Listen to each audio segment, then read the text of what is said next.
here's a question from down below. Can Ryan touch base on tips to help with emotional eating and nighttime snacking? Big one, big one. I think let's start on the latter. So, because those are different things that sometimes can be the same thing. There's lots of causes of people going off track and succumbing to cravings that aren't always emotional eating. Emotional eating is a term I think that gets sort of mislabeled quite a lot, and people often designate themselves as an emotional eater. You dig a bit deeper and you're like, actually, you're not an emotional eater. You're eating because of temptation or circumstances. Emotional eating is something quite particular and different. So maybe we'll come on to that later if we have time or another time. But with nighttime snacking, there's usually a couple of things at play here. One, it's habitual because people have done it for 20 years. By far and away, this is across the board with my clients, this is the time of day that people mess up the most is in the evening for many reasons. And one of them is because it's very habitual for people. And secondly, there is a shift in the rhythm of the day that makes people more susceptible to going off plan in the evening versus in the morning or afternoon.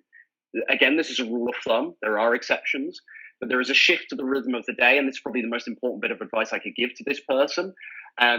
So many people with nighttime snacking, the feeling through experience that they're trying to achieve and thinking that food is the solution to that because they've learned that pattern of behavior, it's become familiar to them, is decompression. That's the big one. And then I would say second to that is boredom. People turning to food in the evening out of boredom because in the daytime, there's family responsibilities, more so perhaps than in the evening, arguably, if you've got young children, certainly. And, there's work, there's school life, and so on. You're busy, you're occupied, your mind is focused. You don't have as much time to think about food. And so that's when boredom eating can creep in, most likely in the evenings. But typically with nighttime cravings, I think the thing people are looking for is decompression. They're looking to literally decompress. And it's not quite the same as boredom. I know it sounds similar, but almost looking to relax and change of pace and go into the next phase of the day. And for some people for years, they've learned falsely that food is a vehicle to doing that. Does that make sense? So basically, I know this is very conceptual, but you have to break that connection in your mind that food is the tool and is a utility to solve your mental and emotional problems, because it's not. It's inappropriate. Food is only for nutrition. That's it. And that's very high level, and it takes a long time to get that. And I still even make mistakes with this. Again, I'm still a human being. But the more you can break that connection between feelings and food, generally, the more weight you're going to lose, or I should say, the more potential you have to master your weight and health. Does that make sense? So let's dive into this just a tiny bit more, because I feel like this is a big issue for lots of people. Because like I said earlier, you can read all the books there is to know about what to eat. Here's exactly how you're going to lose weight. But if you have an emotional and mental tie to food or bad habits, it's not going to work. It might work for a week or 2 or 3 weeks or a month, but in the long run, it's not going to work because you have these bad habits. So what would you say would be a way to stop the nighttime snacking? Because I've always recommended, going for a walk or doing, reading a book or doing this. But sometimes those things are best done during the day. At nighttime, like you said, you don't want to go for a walk. You just want to decompress. So do you have just one way that someone could try to break that emotional tie? Because to me, that's an emotional tie, that emotional tie they have to food in the evening. Well, let me literally go into live coaching talk with you right now as an example to answer the question. I promise I will answer the question. What helps you relax, Tia? Because there are things across the board that help people relax, but we also have our own quirks. Okay. Right now, specifically Downton Abbey. Okay. British approved. Very good. You'll be talking like me soon. Aluminium, darling. Aluminium. Trust me, I've had taking my vitamins, darling. Yeah. Anything British on Netflix, the Castle series about all the old castles, the kings and queens. Anyway, that's my relaxing right now on Netflix. Right. And for some people, their answer to this question is a hot bath. For some people, it's having a warm drink. For some people, it's reading. For some people, it's doing some yoga.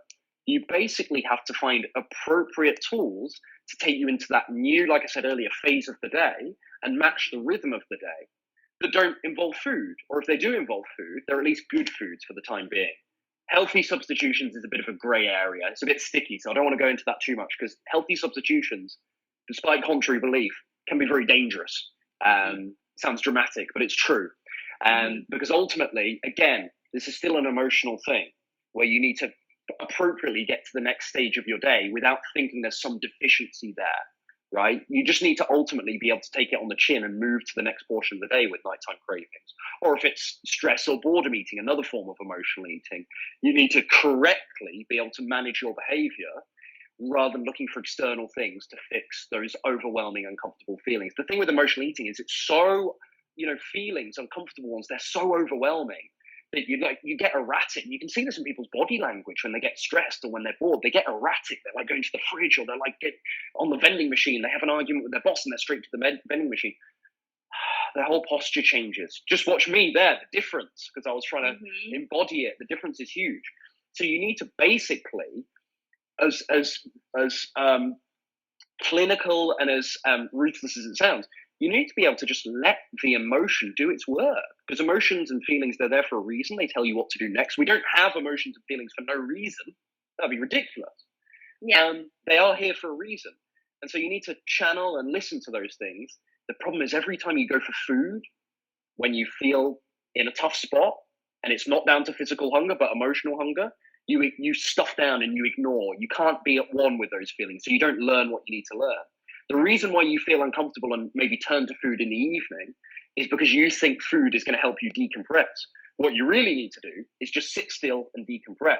Now, there might be things like a hot bath, like reading, like yoga, like talking to a friend, catching up on your partner's day, putting the kids to bed. There might be things that just allow you to do that naturally anyway. But the problem is if you're always using food around that time, you think it's the food. You train yourself that it's the food and you get familiar with that, and then it's a habit. And we all know what happens when something is a habit. It's so true. You don't need to think about it. It just happens. So you're not even mindful. So it's about getting mindful again. So if there's something like for you, if it's watching, a bit of Downton Abbey and that helps you move into the next portion of your day, good, do that. Well, and let me add to that, because I was trying to be funny. It is true. I'm obsessed with Downton Abbey right now. But I've never seen it. Like, my mom and sister have been getting me to watch it forever. And I am the only British man who has never seen Downton Abbey. What? I know. Well, I say that, and I'm just now watching it. You should watch it. But here's the reason I bring that up. I found myself falling into a bad habit in the evening, sitting on the couch with my husband. That is our time together. It is so great. We love watching documentaries and talking about stuff. But I found myself, and we are all human and this happens, falling into a bad habit of wanting to snack. Okay? And that's okay. A couple nights, I'd have a little bit of popcorn. You and I talked about this. You and I talked about my popcorn recently. I'd have a little bit of popcorn. Not a big deal. I'm in maintenance. I'm maintaining. It's not a big deal. But it started to become a habit. And I recognized it. And I knew there was something else that I needed to change. I needed to change this habit. I needed to get out of it. So I started to just by myself have some alone time, go in the bedroom, and I said, I'm going to start a new series. I'm going to watch Downton Abbey, and I'm just going to flip through a magazine while I watch it. I'm going to give myself something to do, whatever that is with my hands, that doesn't involve eating, because I was not hungry. That's the thing. I argue if you're hungry, well, eat something. But if you're not hungry, and more often than not, people are not hungry in the evenings, they're just looking for something to do to make those emotional feelings better, whatever it is. For me, I think it was boredom. Not that my husband's boring, but I just needed time to Is he watching? But he keeps walking by. He told me yesterday he wants to come in the back and be like, But no, I think for me it was not only boredom, but I needed alone time. I don't get alone time, and that makes me emotionally aggravated. I get very aggravated. I get flustered. And so I figured that out. I forced myself to figure out, why am I wanting to snack? And I was wanting to just suppress that aggravating, that feeling sorry for myself, feeling that I don't get alone time. So what did I do? I said, you know what?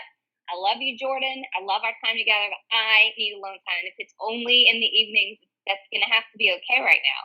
And so now I've been going in the bedroom, started my own Downton Abbey series, and I flipped through Forks Over Knives magazines, and I am fine. I don't think about eating. I'm so wrapped up in the series. And so that change helped me. That's not a change that might help everybody. But the reason I say it is because I think, like you mentioned, we've got to realize what is going on.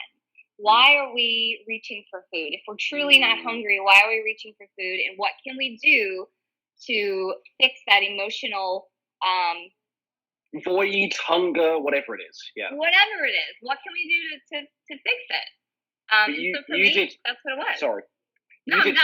You did 3 amazing things there. 1, you were self-aware enough to spot this pattern. Okay, it might have taken a few days, but you got there. A lot of people don't. Number 2, you identified the actual problem, which if you weren't self-aware, you couldn't do that. So you were like, okay, here's the problem.